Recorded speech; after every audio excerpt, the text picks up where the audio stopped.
don't really have much I'm trying to buy right now. I was more of in a profit-taking mode. We've seen such a crazy run the last few weeks. The only chart that's really like popping out to me that is like a nice macro base is this EA Sports. Sitting within a huge base, trying to flag underneath this 148 level. So I think that looks good. But again, I'm not in a rush to buy breakouts with this, first set of weakness we're seeing. So, I'm more back in sit back mode after we just went on this run. I'm kind of gonna, maybe wait till things come in, maybe wait till things set up a bit more. I don't really like a ton. So, I just took my foot off the gas pedal today, I'd say. So we'll see. But what do you like out there? Yeah, I'm definitely in the same kind of raising cash mode. There's a few. So there's this BBY as it's coming into support. Again, this has been a name up through 125 in time. I think looked really good.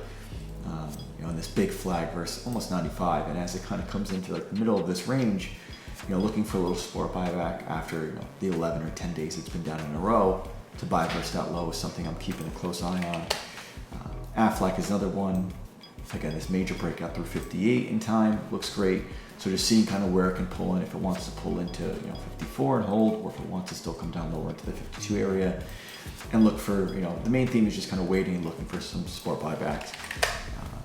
One that's still setting up that looks fine is this SIVB up through 600. It's been flagging since April up here versus kind of this 530 area, which should in time send it to the high 650, 670 area. This looks pretty good.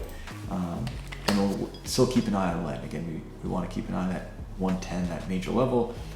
And if this wants to pull into, again, for now it's holding above 100, but if it wants to come down into like the lower 90s and start to base out more, we can find a better support buyback versus having to be perfect buying that breakout. Those are kind of the main things I'm keeping an eye on of these names, pulling into support and just seeing if they're going to hold and looking for some of those support buybacks.